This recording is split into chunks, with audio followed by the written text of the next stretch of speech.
تو جو پچھلی سماعت ہوئی تھی اس پر، تو اس میں کچھ چیزیں سامنے آئیں اور اس میں یہ پتہ چلا کہ جی اس وقت تک جو ان کو 48 اقساط جمع کروانی تھی ان میں سے کوئی ایک قسط بھی جمع نہیں ہوئی ہے۔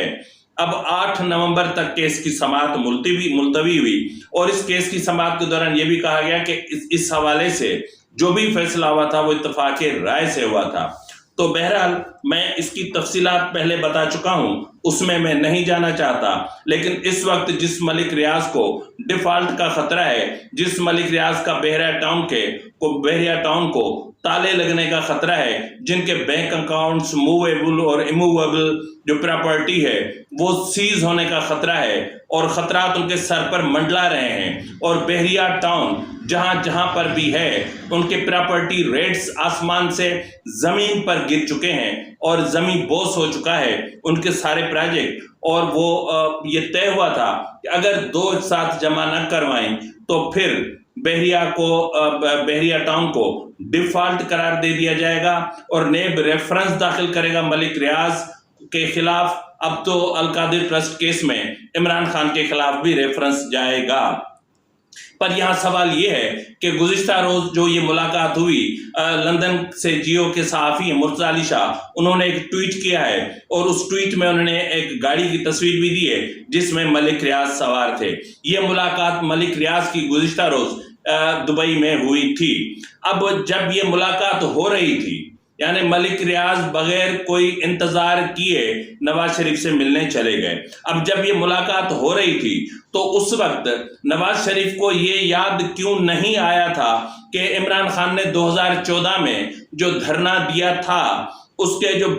جو اہم فائنانسر تھے ان میں ایک ملک ریاض بھی تھا، یعنی ملک ریاض راحیل شریف کی ہدایات پر چل رہا تھا اور اس کو تمام جو معاملات میں جو چیزیں تھیں وہ جنرل ظہیر الاسلام کی نگرانی میں ہو رہا تھا۔ اور اس کے علاوہ نواز شریف کو یہ یاد کیوں نہیں آیا کہ لاہور کے جو ہے وہ ماسٹر پلان سمیت جو مختلف جو رہائشی منصوبے ہیں ان میں جو گرین جو اپنا جو ایریا تھا اس کو کیسے گرے ایریا میں تبدیل کر کے اور زمین ہڑپ کرنے کی کوشش کی گئی۔ اب یہاں پر سوال یہ بنتا ہے کہ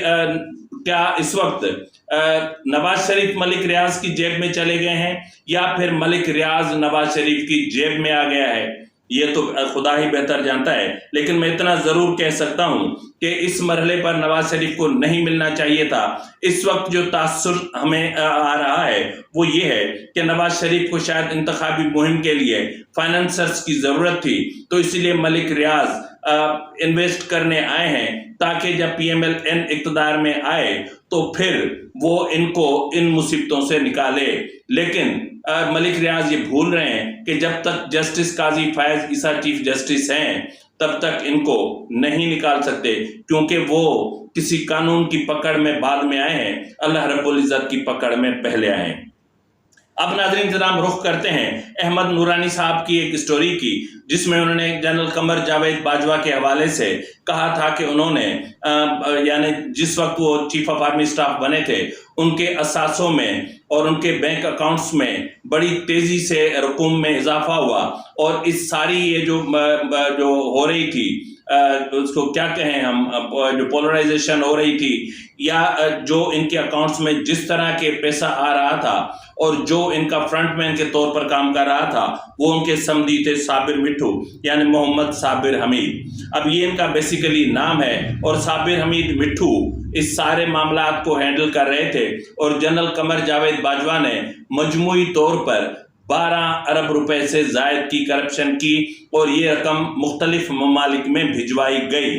12 ارب روپے۔ اب اس میں سے زیادہ تر اماؤنٹ وہ ہے جو جنرل باجوہ کی بہو کے اکاؤنٹ میں گیا، اور کچھ رقم وہ ہے جو ان کی زوجہ کی اکاؤنٹ میں گئی، کچھ وہ ہے جو ان کی بہو کے اکاؤنٹ میں آئے، کچھ بیٹے کے اکاؤنٹ میں آئے، اور باقی جو پاکستان میں ان کی پراپرٹیز ہیں وہ تو آپ کو پتہ ہے کہ اس کا کوئی حساب نہیں ہے۔ تو ان کو چیک کرنے کی ضرورت تھی ہے اور انٹروگیٹ کرنے کی ضرورت ہے۔ بہرحال ایف آئی اے نے کسی حد تک تو چلو ایک قدم اٹھایا۔ اس وقت کی جو صورتحال ہے اس کو اگر ہم دیکھیں تو پھر ایف آئی اے کی اینٹی منی لانڈرنگ سرکل یعنی اے ایم ایل لاہور نے صابر مٹھو کو طلب کر لیا ہے۔ ان کو ایک کالپ نوٹس جاری ہوا ہے جس میں انہیں کہا گیا ہے کہ وہ 23 اکتوبر کو بما ریکارڈ پیش ہوں۔ ان کے 19 بینک اکاؤنٹس جو ہے ان کی چھان بین کے بعد وہ سامنے آئے ہیں، اور ان میں سے 14 پاکستان کے ہیں اور 5 غیر ملکی کرنسی اکاؤنٹس ہیں۔ اب ان غیر ملکی اور ملکی کرنسی اکاؤنٹس کے ذریعے 5 ارب 34 کروڑ روپے کی رقم کی منی لانڈرنگ ہوئی ہے۔ یہ وہ رقم ہے جو پاکستان سے باہر گئی ہے، اور جو ہے وہ صابر مٹھو کو کہا گیا ہے کہ وہ اپنے ساتھ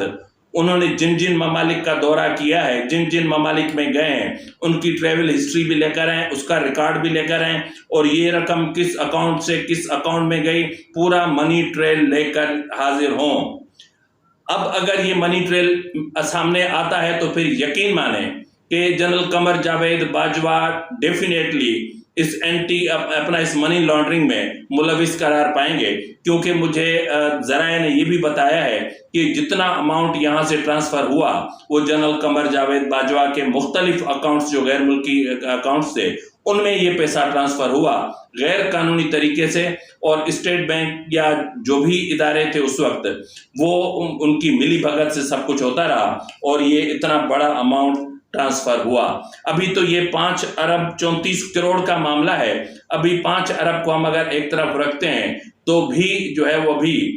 تقریباً 7 ارب روپے کا معاملہ اور بھی رہتا ہے جنرل قمر جاوید باجوہ کی طرف۔ تو جب مزید تحقیقات ہوگی تو حقائق سامنے آئیں گے۔ فی الوقت کے لیے اتنا ہی، ملتے ہیں اگلے ولاگ میں، تب تک اجازت دیجیے، خدا حافظ۔